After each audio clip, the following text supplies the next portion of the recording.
Hi. So, law of contract part 1 types అర్థం చేసుకున్నాం గదా! ఇప్పుడు ఇందులోనే పార్ట్ 2 కొన్ని టైప్స్ నేను ఇంకా చెప్పలేదు. So, let us discuss Indian contract act 1872 types of contract. So, remaining ఏమున్నాయో ఒకసారి ఇప్పుడు మనం చూసేద్దాం పార్ట్ 1 కాకుండా. సో, స్పెసిఫిక్ దాకా నేను చెప్పాను. మనం ఇప్పుడు positive, negative, continuous, counter and cross చూద్దాం. సో, స్పెసిఫిక్ పాజిటివ్ ఏమవుతుందంటే willingness to do something, allowing the part. ఇప్పుడు నా హౌస్కి వేరే వాడి హౌస్కి ఒకే దారి ఉంది, సరే వాడుకో, కానీ వాడుకున్నందుకు నాకు ఇంత పే చేయు, మీ స్కూల్ పిల్లలు కూడా ఇదంతా వాడుకోవచ్చు, ఇలాంటివి. They are taking a positive contract. అలాంటి కాంట్రాక్ట్ ఒక పాజిటివ్ కాంట్రాక్ట్ అని అర్థం. Negative contract abstaining from something, stopping construction of compound wall. ఇప్పుడు నా పక్కింటోళ్ళు ఒక వాల్ కట్టుకుంటున్నారు, కన్స్ట్రక్షన్ వర్క్ జరుగుతుంది, నాకు డిస్టర్బెన్స్ అవుతుంది, ఆ కాంట్రాక్ట్ అది అవ్వకూడదు అని ఆపడానికి నేను చేసే ప్రయత్నం, వాడికి ఇది నువ్వు చేయకూడదు అని చెప్పే కాంట్రాక్ట్, నువ్వు ఇలా చేస్తే నేను ఊరుకోను అని చెప్పే కాంట్రాక్ట్ నెగిటివ్ కాంట్రాక్ట్ అవుతుంది. కంటిన్యూస్ కాంట్రాక్ట్ ఇవి బేసిక్గా హోల్సేల్ మార్కెట్స్లో అవుతాయి. ఎలా అంటే an offer open for a continuous period time is known as standing opening and continuous offer.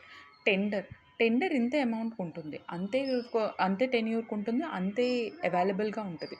So 1 ఇయర్కి అదే సేమ్గా ఉంటుంది, అలాగే ఉంటుంది, ప్రాసెస్ అంతా సేమ్ ఉంటుంది. సో అలాంటివి కంటిన్యూస్ టెండర్ కానీ ఇలాంటి కంటిన్యూస్ కాంట్రాక్ట్స్ అనొచ్చు. కౌంటర్ కాంట్రాక్ట్, ఒకతను 4 లక్షలకి కారు అమ్ముదాం అనుకుంటాడు, కానీ పక్కతను 3 లక్షలకి అమ్మితే నేను తీసుకుంటాను అంటాడు. ఆ 3 లక్షలకి అమ్ముతాయి నేను తీసుకుంటాను అని అన్నాడు చూసారా, అది కౌంటర్. వాడు ఆఫర్ చేసింది పోయి వీడు ఆఫర్ చేస్తే ఇలా అయితే నాకు కావాలి అని అడగడమే counter offer. So when the offerer gives a qualified acceptance of offer subject to modify the variation in the terms is original offer. అది ఒరిజినల్ ఆఫర్ అవుతుంది అన్నమాట. ఏంటి, ఎవరైతే కౌంటర్ ఆఫర్ని యాక్సెప్ట్ చేస్తారో అప్పుడు అది కౌంటర్ ఆఫర్ అవుతుంది. క్రాస్ ఆఫర్, అసలు క్రాస్ ఆఫర్ అంటే ఏంటో చూద్దాం. క్రాస్ ఆఫర్ అంటే when two parties exchange identical offers in ignoring at a time of each other offer, that offers are called cross offers. ఇప్పుడు నా ఫ్రెండ్ నేను ఒకే బంగ్లాని కొందాం అనుకుంటున్నాను, లైక్ నా బంగ్లానే నా ఫ్రెండ్ కొందాం అనుకుంటుంది. నేను తనకి కూడా అట్ ఏ టైంలో ఇద్దరం ఒకేసారి ఒక మెయిల్ పంపించుకున్నా, ఒక ఫోన్ కాన్వర్జేషన్ అయినా, ఒక మెసేజ్ అయినా, ఎలాంటి మీన్స్ ఆఫ్ సోర్స్లో అయినా మేము ఇద్దరం ఒకేసారి జరిగిన ఆఫర్, లేకపోతే మాటలు తడబడుతూ నువ్వు తీసుకుంటావా, నేను 2000 అమ్మిస్తాను, తను కూడా నేను 2000 కొనుక్కుంటా నాకు ఇచ్చేస్తావా అని ఒక్క మాట అంటే అది క్రాస్ ఆఫర్ మాట. అంటే ఇద్దరికి ఒకే టైప్ ఆఫ్ ఐడెంటికల్ అయితే ఇది చాలా రేర్గా జరుగుతుంది, అదృష్టం కొద్దీ జరిగే థింగ్స్ ఇవన్నీ, ఎప్పుడో ఎలాంటివో జరిగేవి. సో ఇలాంటివి when two parties exchange identical offers అంటేనే same kind of offers in ignorance at the time of each other.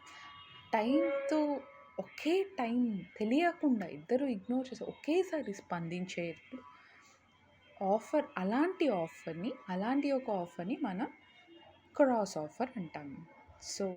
So hope మీకు టైప్స్ ఆఫ్ ఆఫర్స్ అన్నవి చాలా క్లియర్గా అర్థమయ్యాయి అనుకుంటా.